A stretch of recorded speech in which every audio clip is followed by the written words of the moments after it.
엘리야가 묻습니다. 하나님께서 이제 나를 부르실 것 같다. 내가 너희에게 어떻게 하련? 너에게 어떻게 하련? 엘리사가 말합니다. 당신의 성령이 하시는 역사가 내게 갑절이나 있게 해 주십시오. 갑절의 영감이 내게 있게 해 주십시오라고 요구합니다. 성령의 역사가 갑절이나 있게 하십시오. 갑절의 영감을 주십시오. 이 말이 도대체 어떤 뜻일까요? 하늘에서 불을 내리고 제단을 사르던 엘리야, 3년 6개월 동안 하늘의 문이 닫혀지고 기도한 적 다시 소낙비가 내리던 그 엄청난 성령의 능력을 2배나 더 달라는 뜻일까요? 우리 어릴 때 중국 식당에 가면은 고민거리가 있습니다.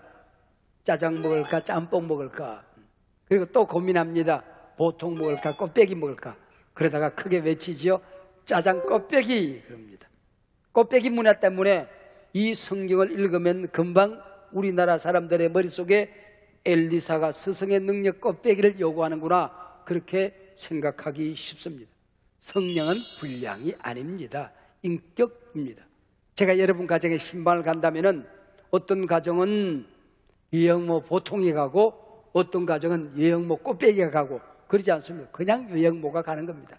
그냥 성령이 임하는 것이죠. 그분은 인격이기 때문입니다. 엘리사는 스승보다 더 뛰어나고 싶어서 갑절의 영감을 구한 것이 아닙니다. 갑절로 번역된 히브리어 쉐나임은 두 몫을 달라는 뜻입니다. 영어로 더블 포션입니다. 세상을 떠난 아버지가 자녀들을 모아놓고 분깃을 나누는데 장자에게는 더블 포션, 두 몫을 주는 것입니다. 야곱이 요구하던 그 장자의 명분을 달라는 것입니다. 장자권을 달라는 거지요. 갑절의 영감은 그래서 욕심이 아닙니다. 책임감이요, 사명감이요, 자신의 신분에 대한 확인이었습니다. 자기 자신이 스승 엘리야의 그 직임을 승계해서 이 위기의 시대를 치유해야 된다는 사실을 잘 알고 있었다는 말입니다. 똑같이 우리가 신앙생활을 합니다. 똑같이 교회 생활을 합니다. 그런데 장자의식을 가진 사람들이 있습니다. 그날 우리 교회가 예배를 드릴 수 없는 상황에 부딪혔다고 한번 상상을 해보십시오. 전쟁이 일어났습니다. 아니면은 지금보다도 훨씬 더 독한 바이러스가 창궐합니다. 아무도 교회에 올 수 없을 때에 목사님 혼자 예배를 드리실 터인데 나라도 가야지. 그래서 죽음을 무릅쓰고 오시는 분이 계신다면 그가 바로 장자의 명분을 얻은 사람, 갑절의 영감을 가진 사람입니다. 여러분, 우리가 한번 봉헌을 하더라도 내가 앞장서서 열심히 해야지 주머니를 열고 통장을 열은 사람이 있다고 한다면 그가 갑절의 영감을 받은 사람입니다. 나만을 위한 기도가 아니고 세상을 치유하는, 세상의 상처를 걸머지고 기도하는 사람이 있다고 한다면 그가 바로 갑절의 영감을 받은 우리 교회의 장자의 명분을 얻은 사람입니다. 엘리사가 갑절의 영감을 요구한 것은 스승과 비할 때 자신은 절반에도 미치지 못하는 존재라는 겸손한 자기 인식이 있었던 거지요. 오늘 얼마나 많은 사람들이 갑절의 영감을 구하지 아니하고 기도하지 아니하고 뭘 해보겠다고 덤비다가 실패하는 경우가 얼마나 많이 있습니까? 국어 시간에 주제를 파악하라고 그러지 않습니까? 수학 시간에 분수를 알아야 됩니다. 미술 시간에 꼬라주를 알아야 됩니다. 엘리사가 갑절의 영감을 구했다면 우리는 기도하고 몸부림하고 칠갑절의 영감을 구해야 되지 않겠습니까? 지금 우리가 살고 있는 바이러스 시대, 예배의 위기 시대를 우리가 보내고 있습니다. 갑절의 영감 있는 예배를 드려야 합니다. 기도 한번 하더라도 능력 있는 기도, 갑절의 영감 있는 기도를 해야 한다는 말입니다. 우리 가정에서 자녀들 교육하더라도 엄마와 아빠에게 갑절의 영감이 있는 교육을 해야 한다는 말입니다. 헌신을 하더라도 갑절의 영감이 있는 헌신, 찬양 한 번 하더라도 갑절의 영감이 있는 찬양, 설교 한 번을 준비하고 들어도 갑절의 영감이 있는 예배 시간을, 설교 시간을 가져야 한단 말입니다. 오늘 이 예배를 드린 여러분 모두에게 갑절의 영감이 있는 예배, 갑절의 영감이 넘치는 우리 성도님들이 되시기를 주의 이름으로 축원합니다. 엘리사가 지금 갑절의 영감을 구하는 것은 세상이 날로 악해지만 가는 것을 보았기 때문입니다. 엘리사는 서성 엘리야가 아합과 이세벨에 통치하던 시대에 그 악한 시대에 얼마나 피곤하고 힘든 나날을 보내야 했던가를 잘 알고 있었습니다. 그런데 아합이 죽었습니다.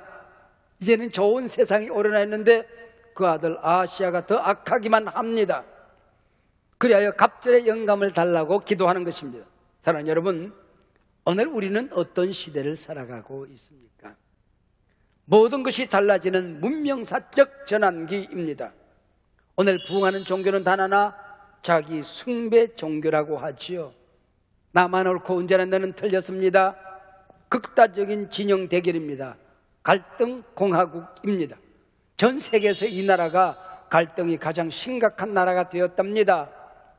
그리고 갈등을 회복하고 치유하는 일에는 가장 부족한 나라가 이 나라가 되어버렸답니다. 바이러스 팬데믹은 3년씩이나 계속되고 있습니다. 지금 우리가 하나님 앞에 나와 구할 것이 무엇입니까? 기도할 제목이 무엇입니까? 하나님, 갑절의 영감을 주시옵소서.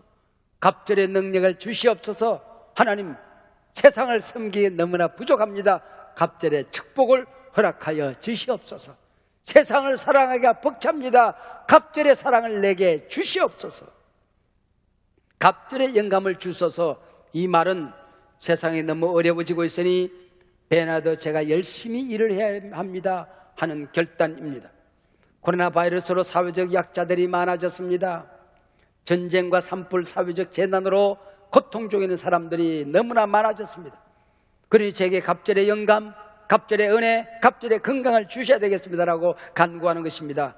주님, 제가 선생님보다 갑절에 더 열심히 뛰어다녀야 할 세상이 되고 있습니다. 제게 갑절의 영감을 주십시오. 엘리사가 기도하는 것입니다. 성경을 연구해 보면 엘리야는 8가지 기적을 행합니다.